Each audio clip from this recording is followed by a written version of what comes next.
Well, guys, welcome to the Energize Community Program workshop on Business Model Canvas. My name is Ryan, and I'm with the Energize Colorado Gap Fund. The Energize Colorado Gap Fund is proud to bring you the Energize Community Program, providing funding readiness workshops, Gap Fund low interest loans, and an accelerator program to further your business. This program includes technical and business advisors to assist you with a broad range of issues facing our Colorado small businesses.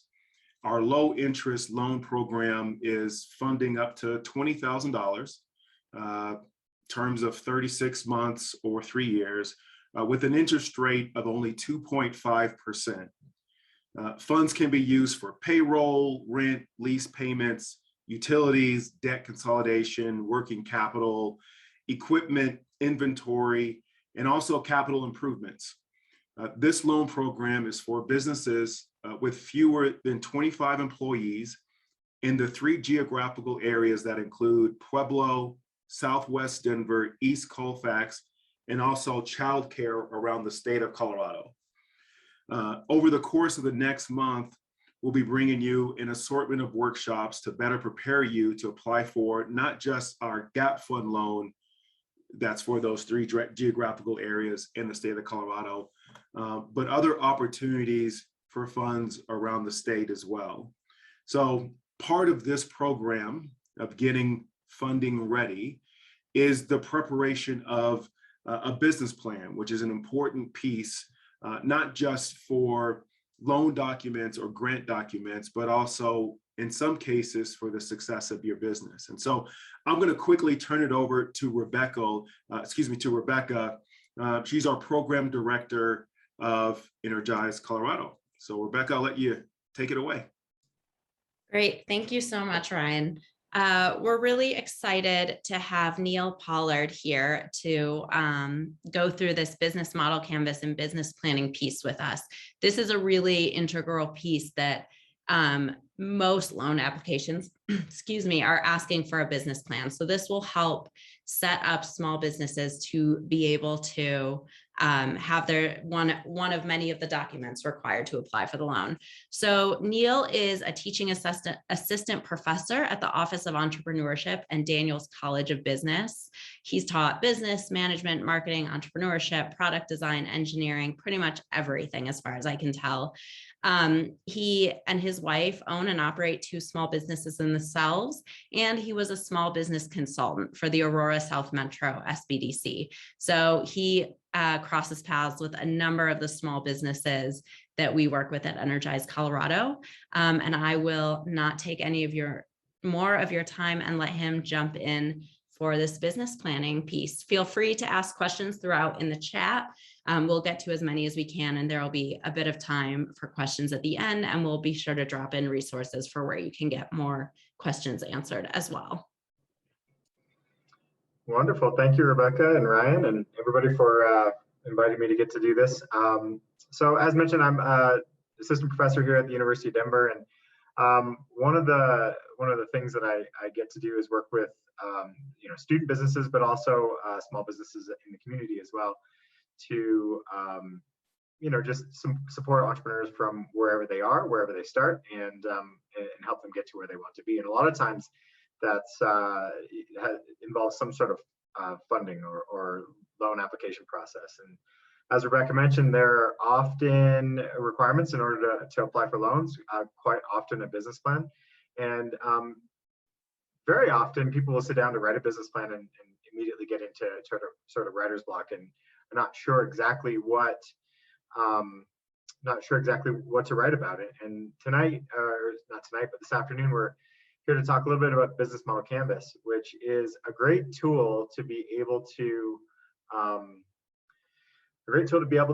get a start looking at what you might include in your business plan. And what's interesting about the Business Model Canvas is that it really helps us kind of funnel all those thoughts around our business and around the different questions or aspects of your company, and allows you a focused way to think about those different aspects. And so So I'm sharing, somebody let me know if I'm not, but I feel like I'm sharing the business model canvas. I think I understand that you all received a copy of it ahead of time. And so if you have the ability to and have this printed out and in front of you, that's wonderful.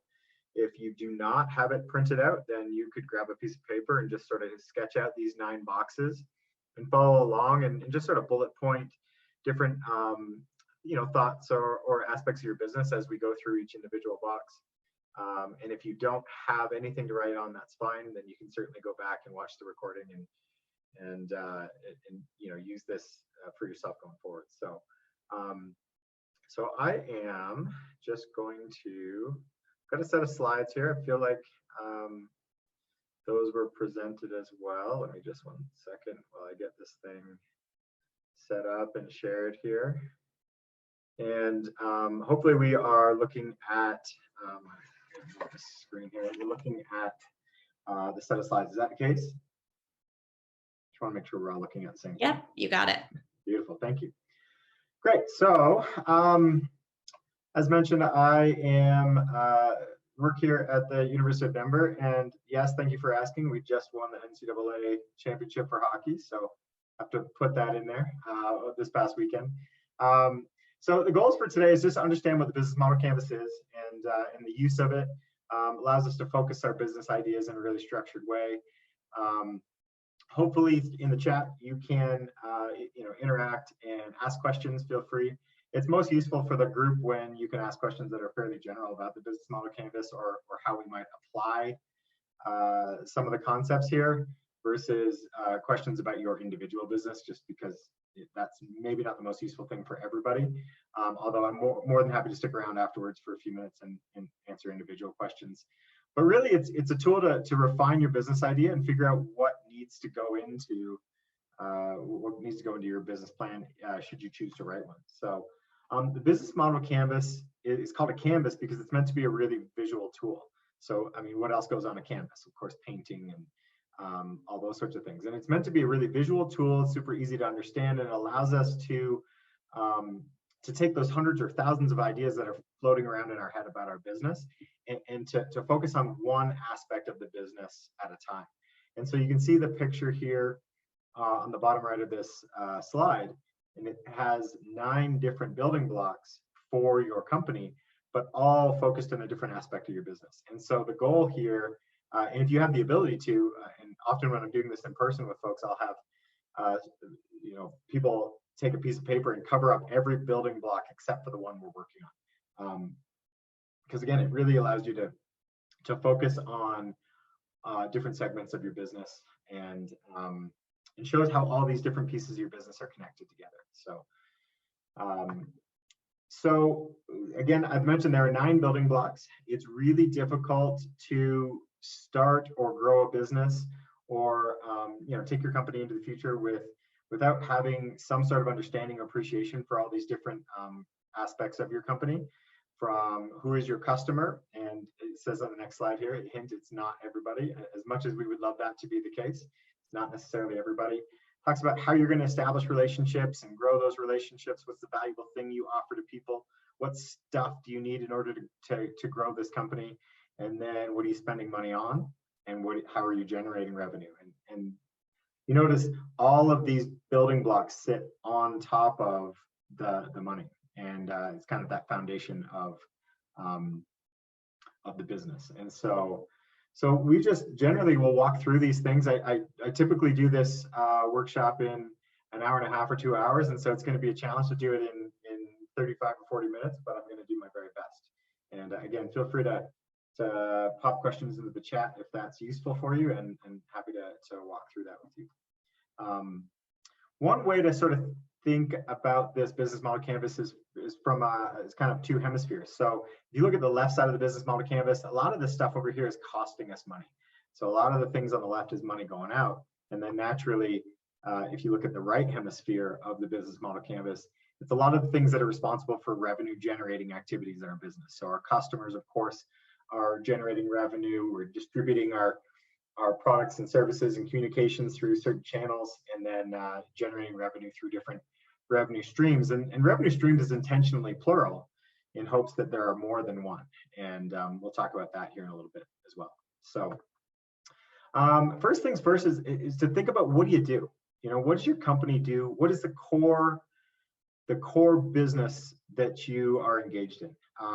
In working with the Small Business Development Center and a number of other entrepreneurs, I lost count now. It's maybe a couple of hundred different entrepreneurs that I've had the opportunity to engage with and work with. And I remember the most complicated business ideas take 20 or 30 minutes to walk through and get through, to explain, what do you do?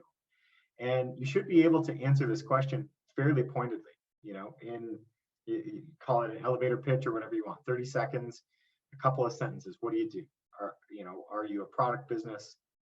Do you offer services? Do you do a little bit of both?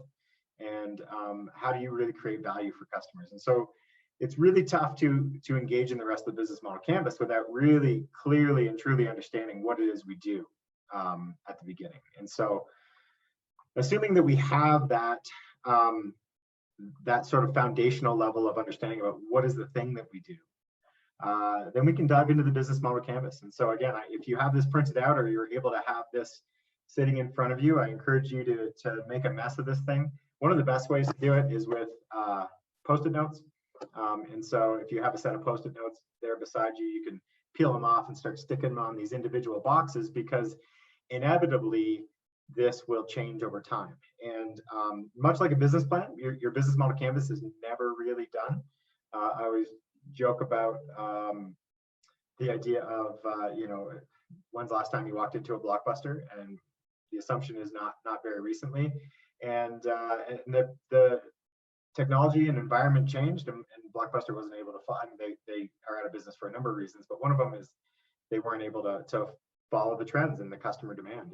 And so, had they continued to work on their model, Blockbuster would look very differently today than it did 10 or 15 or 20 years ago. So if you can, I would take a piece of paper and cover up the entire left side of the business model canvas. Just cover up the whole thing, and the only box we should be looking at is that of customer segments. And what we really want to do is understand who is our customer at a really granular level. So so often I would meet with small business clients, and they would say, everybody needs what I do. Like, first of all, that's not true. Unfortunately, I wish it was true. For my small business, I wish everybody would come in and engage in what we offer and what we do. And so one of my businesses is a small cycling and triathlon store in Centennial, so down in the south of town. So Margaret, how often do you suggest revising your business model canvas? So I think quarterly is a good time to sit down and just look at it and make sure that what you said you're going to do is still what you're doing. Annually is great as well. I think any closer together than quarterly is tough to be able to sort of continue to make progress towards your goals. But I think sitting down quarterly and with your team, if there's a team, and the team may just be you, which is true for my small business, it's just me, to sit down and ask yourself, are we doing what we said we were going to do? And if we're not, then are we being pulled in a direction that we're not wanting to be pulled in? And if that's the case, well, then you can steer that back. And if you are being pulled in a direction that's interesting, well, then you can revise. And so I think, I think regularly, but not probably more than quarterly is prudent. But I think, when you're looking at your customer segments, it has to be, I would rather you miss small than miss too big when it comes to segmenting the market. So if you look at Colorado, and there's, several million people here, even if you could serve them all, or they all did need what you wanted to do, if they all knocked on your door tomorrow, that's a scary proposition. You get 3 million people show up tomorrow and asking you for the thing that you do. We couldn't possibly serve them all. And so, I would rather you miss a little bit small and casting the net too small, because we can always widen the net, rather than casting the net too wide and not having the same impact as we'd like to have, just because it's expensive to reach all these people. And so who are the customers based on maybe demographic factors, age, gender, race, or ethnicity, if it matters, income level, geographic location, these sorts of things.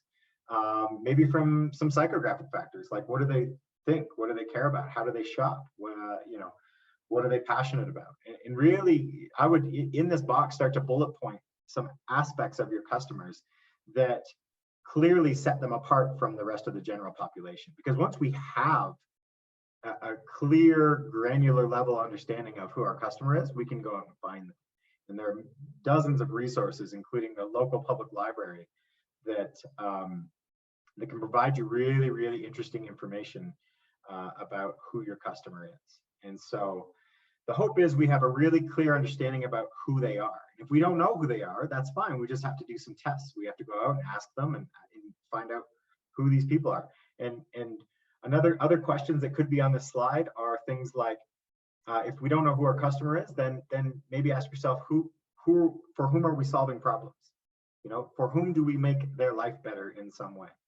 And it's not necessarily everyone. So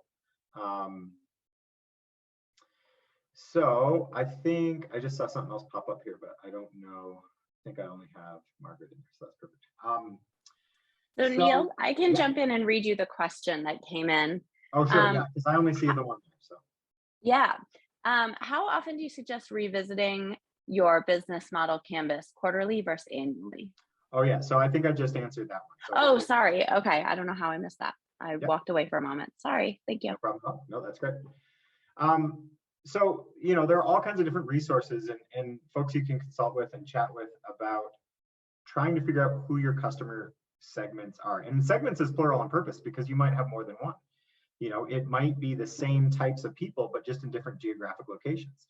It might be the same geographic location, but different age groups. And because one age group behaves differently, buys differently, pays attention to different types of media or social media outlets or whatever, if you try and blanket the entire population, you're going to miss somebody, you know. And so the goal is that we have a clear understanding of who these people are. And once we know who they are, then we can go on and figure out how we are going to establish relationships with these people. And so where are they, and how do these types of people that you've segmented out of the general population, how do they interact? How do they buy? What are locations around the city or state that they frequent? And one thing, I'll take a step back here for a second. I'll say the words people a lot, like who are these people? But you might have a business to business type business model where your customers might not be people. They might be other companies. And so when I'm saying the words people, I think it's really important that some of you, if you know your customers are companies, when I say people, you hear companies. So what types of companies are most likely to respond positively to what you do? And then when it comes to customer relationships, how do you establish relationships with them? Is it a direct sales model? Do you go and bang on some doors and try and sell your service that way? Is it a digital presence where people want to find you online? Do you need to be at trade shows or events? So my small cycling and triathlon store, everyone at a triathlon, so swim, bike, run, for those that are unfamiliar with triathlon, we swim, we bike, we run all on the same day, and none of it very well. We're kind of bad at all three. And so when you go to a triathlon, every single person there is either a triathlete competing in the race, or they're there supporting a triathlete. And so it's a really, really clearly targeted audience. So maybe you want to go to a gourmet food and wine show, or you go to, you know, a sporting event, because the people who care deeply about what you do are all there together at the same time. And so so we need to figure out how we're going to establish those relationships, and then how are we going to maintain those relationships over time. So are we going to have an email campaign where we're dripping content to them every, once a month? Is it a social media strategy? Is it, a repeat kind of referral type basis, repeat customers? We got to figure out how we are going to intentionally take action in order to maintain these relationships, right? So how do we establish relationships? How do we find these people? And so you can be bullet pointing in these boxes if you have this printed out sitting in front of you. What are ways that you can get your business in front of these people? The number one reason that somebody is not going to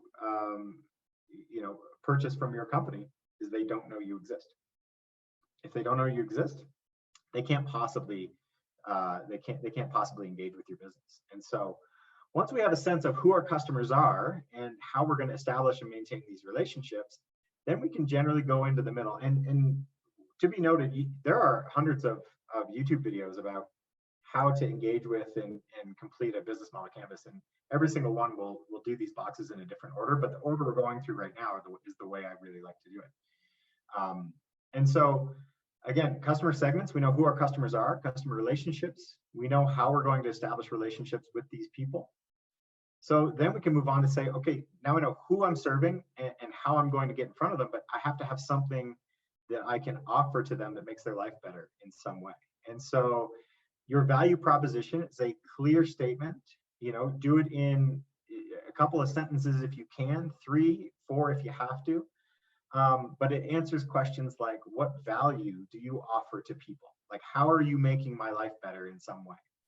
And if you're not making my life better, or you are not different and special and unique from your potential competitors, then there's no reason for me to switch from the company or the solution that I'm currently using that solves the problem the way I'm doing it now, switching from my current solution to the solution that you're offering me, because it's not better and special and unique in some way.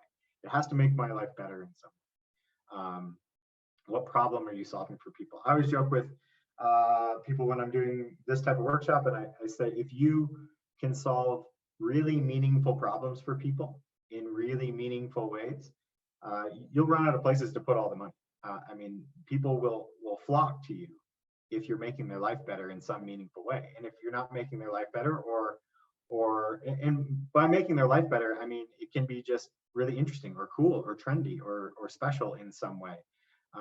If there's not something different and special and unique about your company versus the way that everybody else is solving this problem for your customer base, then there's no reason for them to show up. And so who are your customers? How are you establishing relationships with them? And what is the valuable thing that you're offering to them that makes them come back again and again? Okay. Remember, the whole right side is about how we're generating revenue. We have to have a good understanding of these aspects of our business before anybody's going to open up their wallet and hand you the hard-earned money that they have sitting in, for the thing that you do. So your business value proposition, again, is a single clear statement, generally a couple of sentences, probably not more than 4, should be really elegant and clear about how do you solve problems for people. And so, this is one that I like. It's not an Apple business value proposition, but it is a BVP for the iPhone. And so every iPhone we've made, and we mean every single one, was built on the same belief that a phone should be more than a collection of features, that above all, a phone should be simple, beautiful, and magical. And so whether you're an Apple person or not, it doesn't matter to me. If I hear the fact that this product is simple and beautiful and magical, then it makes me at least sit up and pay attention. And so there's another one here on this slide about Uber. And so you're welcome to kind of read through these on your own. But once you have a clear understanding of what you do and who you do it for, that's half the battle. Then the rest of it is just figuring out, how am I going to do the things that I'm promising these customers that I'm about to do for them. And so so then we move on to channels, right? It's delivering this. It's the process of delivering this value from where it's created to the people who need it. So if I had the ability to draw on the screen, actually I'm in. Yeah, I do. So it's how do we take this valuable thing here in the center and deliver it over to these people on the right? And so, if we can have a clear understanding of not only what we do, but how we're going to deliver that value to these people, that's it starts to get into the how do we do the thing that we say we're going to do. So, for example, do you have a retail store? Do you offer the valuable thing that you do to people at your location, or do you take it to them and you deliver to them? It's really, like, if you're a lawn care business, really tough for you to serve me your product at your location. You have to come to my location as a customer. Can you ship it to me? Is it a digital product that you can just deliver electronically? What are the ways that I get access to your really valuable thing? So at my bike shop, I can coach people in triathlon. I can sell a bike on site. I can ship it across the country. I can do a bike fitting, but generally that has to be in person. So there's several different channels through which I'm getting this valuable thing to my customers. So Hilda, I find that knowing what you do is the hardest thing to define for sure. Offering service, you want to fix everything. Do you have any tips to narrow down? I would say do one thing incredibly well, like better than everybody else. And it's really hard for us, exactly right, as entrepreneurial people to say, well, I want to fix this problem. I want to do that. Because the most entrepreneurial people I know sit bolt upright in bed at 2 o'clock in the morning and think about problems they want to solve. And it's really exciting, but it's also hard for us to rein ourselves in a little bit. So I think as far as entrepreneurs go, I think we really need to zero in on 1, 2, maybe problems that you want to solve and do them incredibly well. And then let your customers tell you where you should go next with the products and services. So my bike shop, it's in 1,200 square feet in Centennial. I started in a 10 by 10 room in my house with $500, and have just let customers tell me the thing that they want me to do next for them, and it sort of grows organically. But I started with bike fitting in a spare room in my house, just fitting a bike to somebody's body, and it's sort of grown to a more full service shop now. So I don't know if that's helpful or not, but hopefully it is. So channels, one, how are you selling this? Is it retail? Is it e-commerce? Is it online? Is it in person? Or do you take your stuff to a farmer's market? Are you doing wholesale? So how do you sell your product to the customer?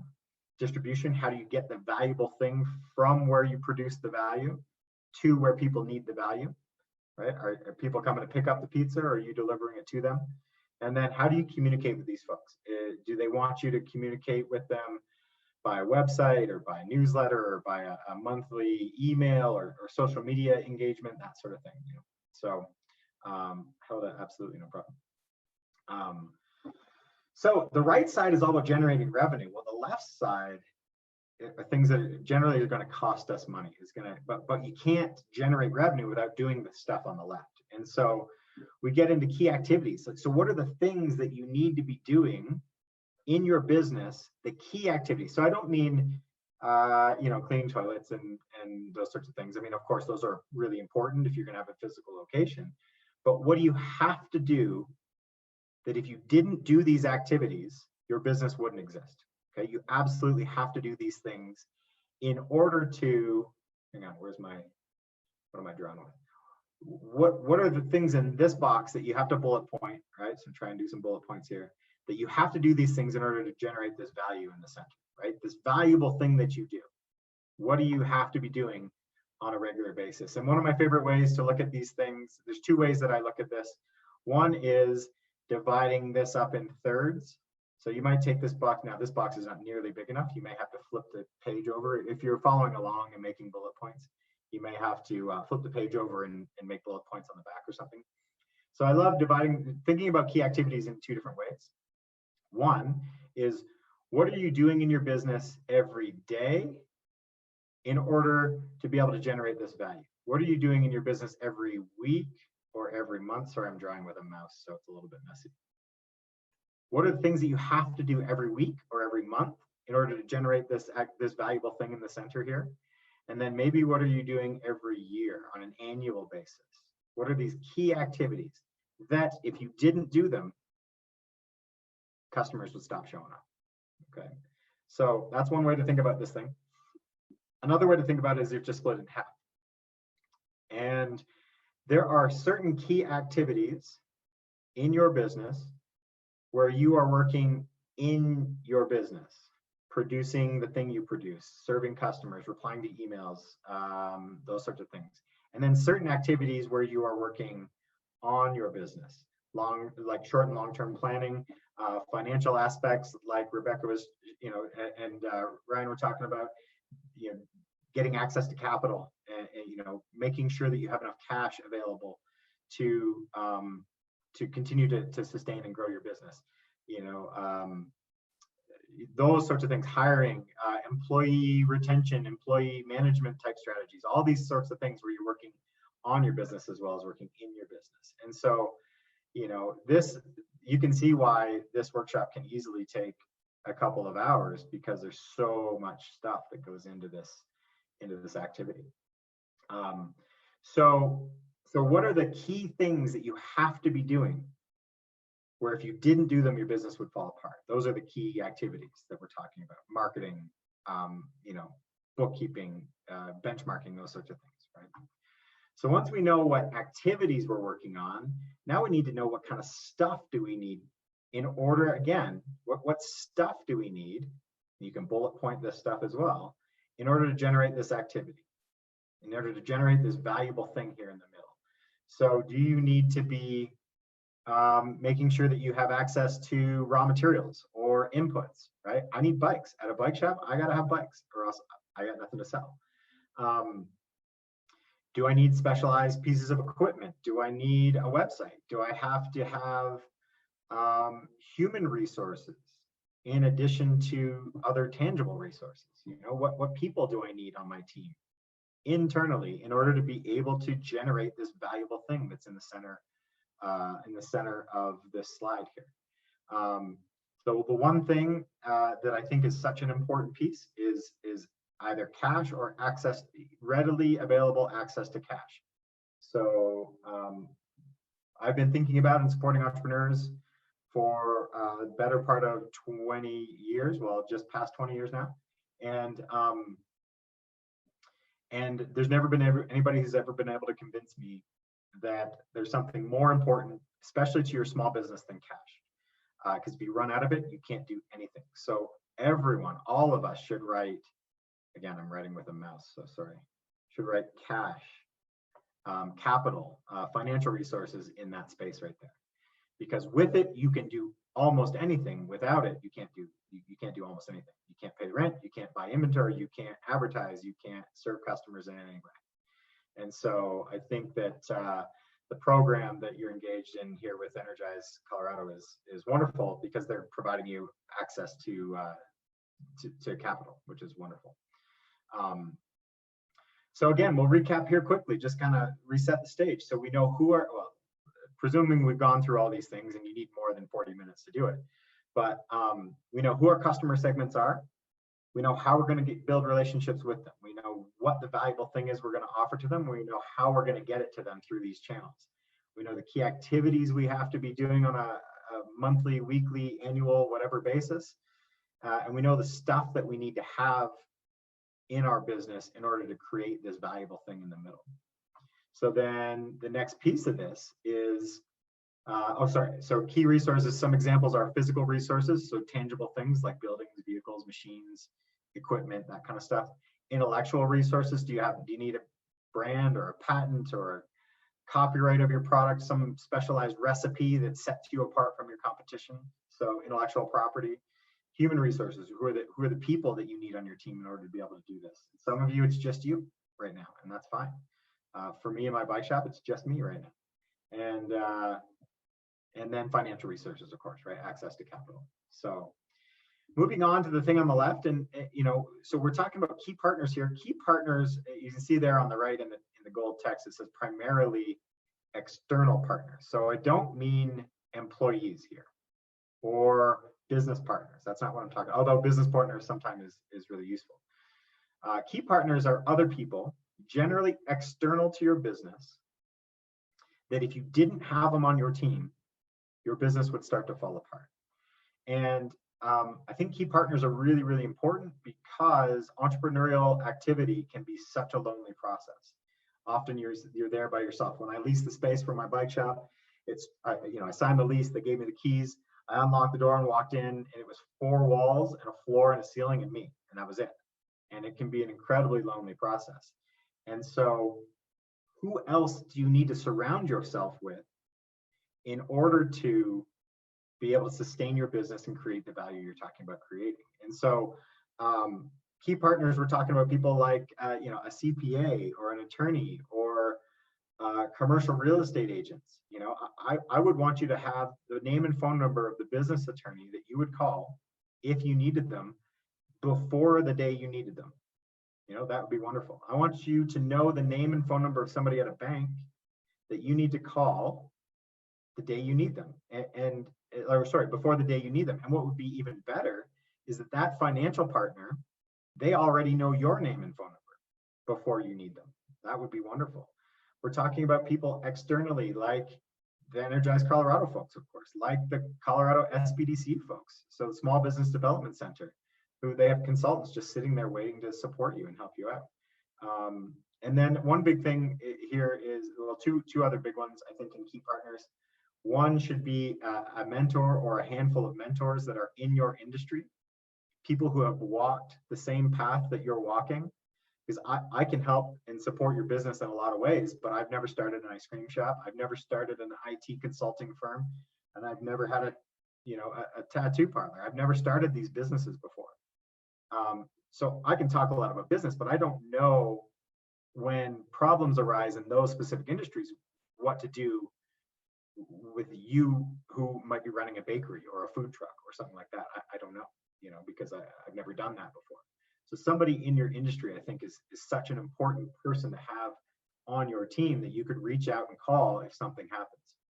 And then last one, of course, is somebody that can be a support structure for you, personally, sort of emotionally and mentally, that you can they can either engage with you in conversation about your business because it's a lonely process, or they can get you away from your business so you think about something else for an afternoon, because it can be such a consuming process. So all of these groups of people, I think you need to have on your team so that it doesn't feel like such a lonely process. So we get to the bottom here, and you notice we haven't talked about money at all, really. We haven't, having cash available to you for sure under key resources, but we haven't talked about the money going in and the money going out yet, almost at all. And so on the left here is your cost structure. So what are you spending money on in your business? And so I like to divide this like 1/3, 2/3. Again, sorry, I apologize because I'm drawing with a mouse. So over here, we put a 1 and an X, right? And so these are one-time startup costs, items that you have to buy. Sometimes these key resources here that you have to buy one time at the beginning of your company. So think technology, equipment, registering with the state and federal government, although EIN numbers doesn't cost anything to get that. Other technology, software licenses, access to specialized software for your industry, branding, if you're going to get your vehicle wrapped or something like that. These are all kind of one-time startup costs, or expenses that you have to pay only every so often. So maybe once every 5 years or something. Like a computer. If you're buying a computer every month, then we have to have a different conversation, right? So one-time startup costs, and then on the right side over here is OG costs. So ongoing monthly expenses, might be quarterly, might be annually that you budget for on a monthly basis, but these ongoing costs that you're spending money on, you can just start to make a bulleted list of all the different stuff that you have to spend money on either once or ongoing, or every time you try and make a new decision for your business, right? So, like Hilda said, I want to do so many things, but I don't know where to start. Well, I would start with 1 or 2 things and do them incredibly well, and we have expenses related to doing those 1 or 2 things. And then over time, you may add additional services. Well, you might need some more equipment for that, and that's another one-time cost to bring that equipment in to continue to grow your business and offer your customers more and more valuable things that start to get bulleted here in the middle. I think you can do a great job of a couple of things, especially at the beginning.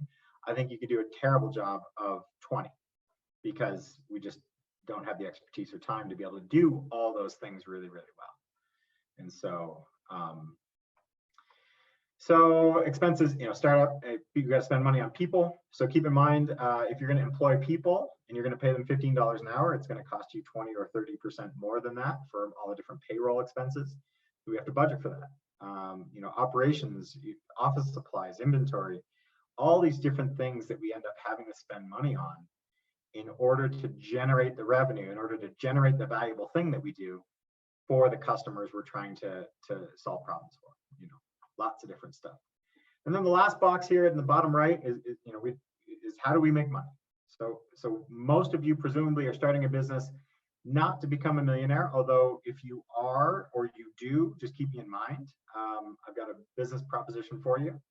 But you know, presumably you're all starting a business because there's something you're either incredibly strong at, you're really, really skilled in some area, and you want to share that with the world, or you've worked for a company before and you feel like you could do it better than they did it. That's wonderful. Or you're super passionate about something. You love cupcakes, and so let's get into cupcakes. Or you love automobiles and you want to fix cars and work on cars all the time. Whatever it is that you do, you're doing it because there's some reason that you want to generate this valuable thing for people. But we have to have some money coming, or else we're not. Even nonprofits have to generate revenue, or else they're not around for very long. And so I mentioned earlier, the reason we have revenue streams as a plural is that there should be more than one way that your business is generating revenue. And an example is, and not such a happy example, is when COVID first started, not to COVID everybody to death, but when COVID first started, think about if you were a hair salon or a yoga studio or something, and all of a sudden nobody can come and offer or pay you for the thing that you do. But you can sustain your business until you can pivot and figure out some new things. You can sustain your business for a while with the other revenue streams that you have. You know, if I produce chocolate cupcakes and only chocolate cupcakes, and then tomorrow comes out in the New York Times that there's some study linking chocolate frosting to cancer, first of all, I'd be crushed. But second of all, my revenue goes from normal to zero in one day. And so how do we sustain our business when things shift so that we can react to changing things in the economy, changing customer preferences, suppliers running out of stock or whatever, right? If you depend all of your revenue on one thing, you set yourself up for exposure. And so in the same breath though, and going back to Hilda's comment, I think it's dangerous to also do 20 things because we can't do any of them really well, especially at the beginning. And so I think we have to decide, what do we do that offers value to our customers? What are the things that we can do that we can be different and special and unique in some way, and then do those things and be incredible at them, be the best possible option for people in those areas, and then start to add in additional streams of revenue as your customers come and say, hey, do you guys do this? And you say, well, we don't, but we could. And then decide if that's the direction you want your business to be pulled in. So, I mean, maybe you do speaking engagements, maybe you offer subscriptions or sell products, or, you know, can they subscribe to something? Or, you know, you offer complimentary services that complement the products you sell and those sorts of things, right? Which is a lot of the stuff that my little bike shop does. So as we kind of start to wrap up, you know, it probably feels like drinking from a fire hose a little bit, but if you do a great job of building your business model canvas, first of all, it's never done. If I could do it, I would print one the size of your bed or your dining room table and hang it on your wall somewhere in your house and force you to walk past it 50 times a day. And every time you walk past it, you have to make a change or an update to it. That would be my dream for you. But if you do a great job of this, you have a very visual one-page picture of your business model. And a lot of these, if you've ever seen a business plan template before, you'll notice a lot of similarities between the different sections of the business plan and the boxes in the business model canvas. And so you could basically cut all the boxes apart in the business model canvas and place them in different spots in your business plan. You have a really structured way to think about the different pieces of your business and focus those ideas, those thoughts that you're having 100 times a day about your business. It also shows you the big gaps that you have. So if you're like, man, I didn't think at all about who my support structure and who my key partners are going to be outside of my business, well, now we know where we need to fill some gaps. And ultimately, we have a foundation where we can either use your business model canvas to start and grow your company, or you can use it to start and write and build your business plan. But it's a beautiful tool and it's never done. Same as your business plan. Your business plan is never done. So a lot of times people will come and they'll say, hey, my business plan is done. Will you read it? And I know what they mean, but I always say back to them, I was like, business plan is never really done. Yeah, so try and guard against the desire to finish your business plan, chuck it in a drawer, and never think about it again, because we should always be revisiting it. As I think, was it Margaret asked, how often, right? Every quarter, at least once a year. Back to, what do you do, and am I still doing what I said I was going to do? Okay. Some limitations of the business plan is pretty internally focused, right? So aside from key partners who are external to your company, very few thoughts in the business model canvas about aspects outside of your company. So the economy, changes in customer preferences, competitors, right? We're not really thinking about those things. We're focused, we're kind of got blinders on, and we're focused internally in the business. So, you know, it's a good start, but there's not nearly enough detail in your business model canvas to go behind a $50,000 business loan. Or, you know, I want you to be able to do some research and really get a sense of what are the details in my industry, in, you know, with my competitors, with my customers, that can help me make real decisions. And then it's a lot of what do you do? It's not a lot of how do you do it. And so, so your business plan will help you understand, how do you do these things, and what kind of financial resources do you need in order to do these things. So, that is my song and dance for the moment. And that my email address at the university is there. Feel free to reach out. There's a link to our website for entrepreneurship at DU. We have all kinds of really exciting events and speakers and engagements that are completely open to the public, and you're welcome to come and engage with us here at the university. It is open to you all to come and enjoy some of the things that our students and our programming has to offer for you all. And so, yeah, so I'm more than happy to you know, stop sharing now and answer any questions that you might have. But I just appreciate you all letting me do that with you. So. Thank you, Neil. That was extremely valuable. And so I appreciate the insight. I'll kick it over to Rebecca. If she has any last comments, I will remind folks that we have our next series next Tuesday, and just want folks, as many as they can, to plug in to this valuable information, and then get others. There's a lot of pockets around the state that are in essence folks that are also looking for information. And so by the folks on the phone, we know that they know other small businesses that may find value in our workshop. So that would be great. Great. Rebecca, any comments from you? Yeah, I just want to reiterate that next Tuesday, we're going to be going through some financial documentation. So learning about a P&L that you'll also need for your loan application. Neil, thank you so much. This was incredibly valuable. This is a piece of the loan application that everyone who has a small business and would like to apply needs. And we will have this recording available. We'll send it out to everyone who attended and everyone who registered. And feel free to reach out if you have any questions. I also dropped in chat a way to be connected to a business advisor if you'd like to work with them on either your business model canvas, your business plan, or anything else you need for your business or to become loan ready. So thank you all. Really appreciate your time. Neil, thank you again. And I hope everyone has a wonderful Tuesday evening. Yeah, thanks. Thank you, I guys. appreciate the opportunity.